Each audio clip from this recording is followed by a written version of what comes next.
How's it going, guys? It's your boy Salty Uchiha, Red Hair Kaneki, 2/3 of the Golden Triangle, Anime Late Night Podcast. Yeah. Shouts out to Senju.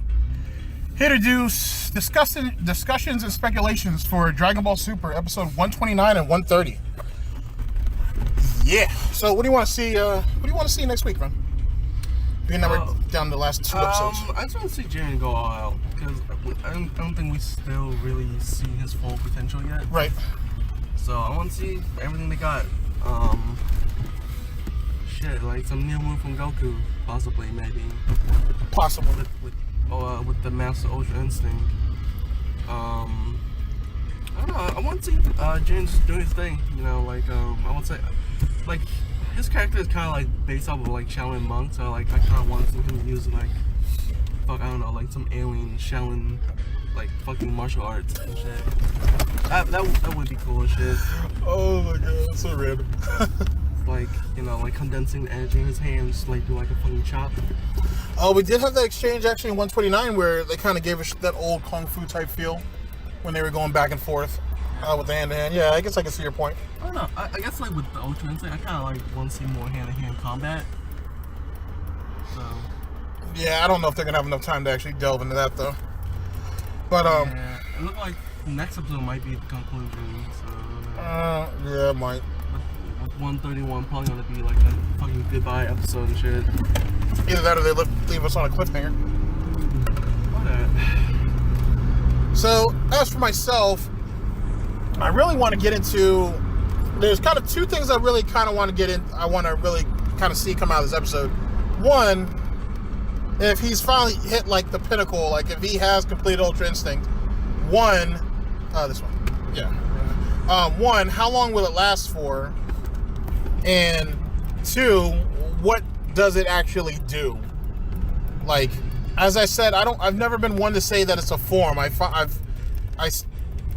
still think of it as more of a technique than a form. So, with that being said, I kind of want to see what it's capable of. We saw a little bit in this last episode where Goku was like trying to backhand Jiren dunked, but we saw that whole explosion thing in the background there. So we kind of saw how crazy the power is at that point, but I'd really like to see, like, what are the capabilities does he have? Like, you know what I mean? Like, can he like now use like instant transmission without actually having to go into the hand form? Can he just does he really need it? As fast as he was moving against Jiren towards the end of the episode, it makes you wonder if he even needs instant transmission anymore. So I have some questions on that. Like, what can it do? How long is it going to last? Now, in our review, if you had a chance to listen to it, I had said that Vegeta and Toppo kind of shared kind of like a similar aspect, and that is the whole like how in-depth their eyesight has become. As for like, you know how when Vegeta was able to see through Jiren's punches or whatnot and react accordingly, and then we see Toppo with his crazy eyesight in itself. So in a lot of ways, what Jiren sees, Vegeta sees it also. Except for, you know, Vegeta just don't say nothing because, you know, ain't no need to be snitching. With that being said, and as we move forward into what is the last minute or so, I wonder what the Gods of Destruction feel. Like, you know what I'm saying? I'd like to kind of go around a little bit, just briefly, and just hear what their thoughts are on this mortal who has Ultra Instinct. And what are their thoughts of it? You know what I mean? Does that make them... Is that something that they're now going to strive for? Or, you know what I'm saying? Because if they're just like, oh, he can do Ultra Instinct, no big deal. That proves my case that it's really just a technique and not a form. So it doesn't have any... Don't get me wrong, it's important, but it's not... There's no real precedence on it. Whereas, if this is supposed to be like some type of really big achievement, something that, you know, like every God of Destruction hopes to ascend to, then, you know what I'm saying, it has a bit more value to it. But that's neither here nor there, and I guess we just kind of have to wait and see how that all plays out. Next thing, equally important, would be the concept in general about shit, man, I just lost my thought now. That's what I get. Oh, my bad. I got you. Is it possible that Jiren has Ultra Instinct himself? And the concept of the last two fighters in this tournament, well, last three actually, people keep forgetting that Frieza's still in the mix. Is it possible that Jiren also has Ultra Instinct, and he, at this very last moment, decided to have him, you know, actually use it? Is that possible? Does that make it just too cheesy? Is Jiren already so overpowered that he doesn't need any more? You know what I mean? How do you, like, what are your thoughts on that? How you feel about that? I mean, it's like a while back. I feel like Jiren probably also have Ultra Instinct, but his probably a lot different than Goku.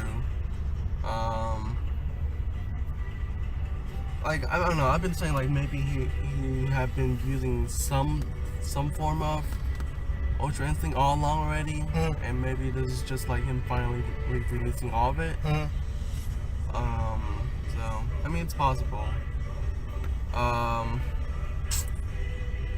With Frieza, I don't know what the fuck Frieza is gonna do. Damn, bro.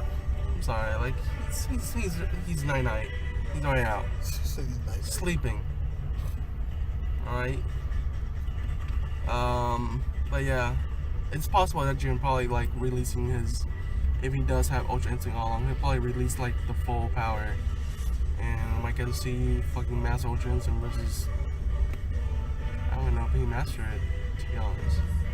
Yeah, he may not have full mastery of it yet, but and as a small like foreshadowing of that, if that ends up being hello, damn, soda cakes on.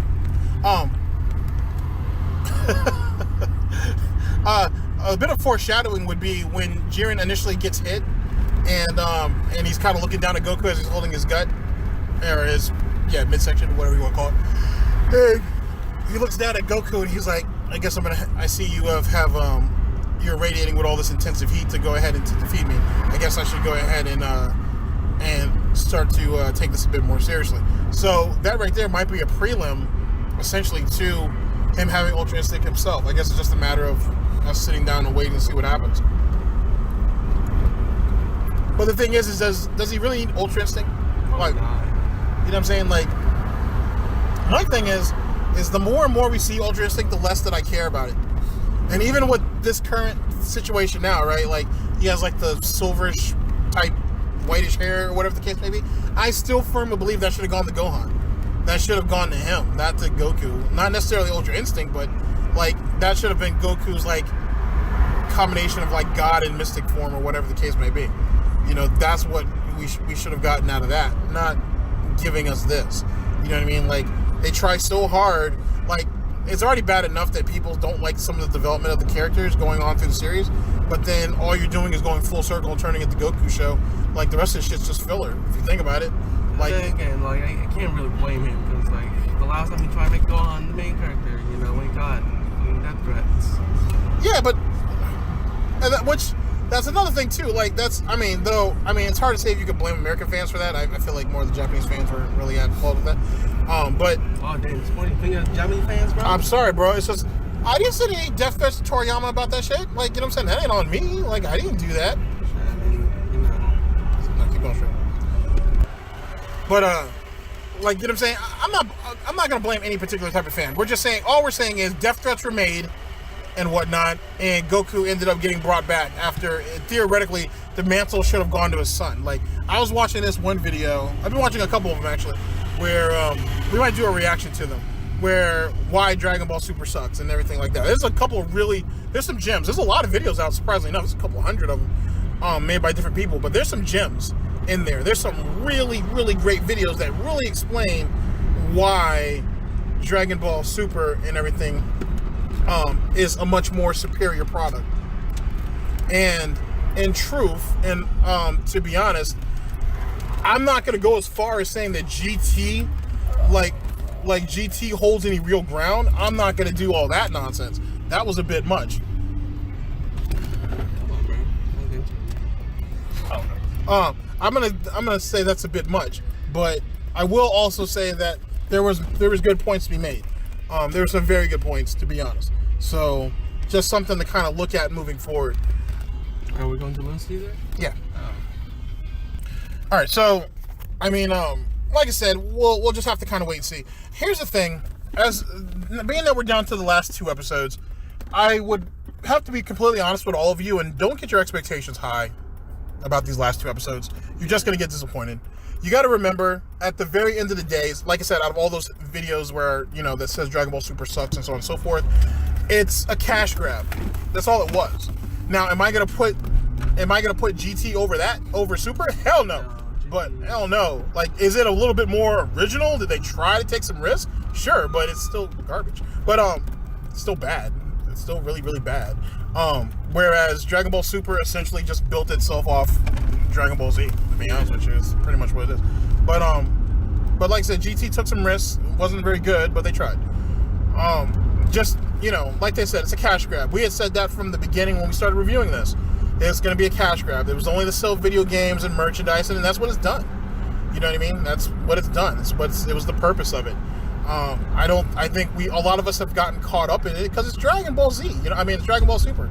You want to you want to, you know, see things go in its proper place. You know what I mean? So that's just what's part of being a fan. At the same time, though, too, I'm not going to shit on other people who don't like it.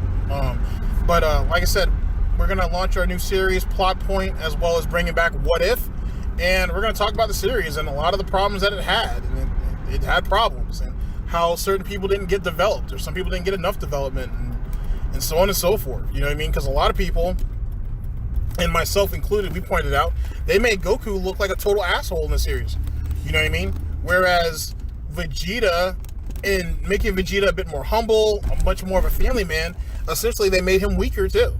You know what I mean? And that's debatable on some accounts, but it's neither here nor there. Anyway, let's just kind of stay on point. Anything else, my friend?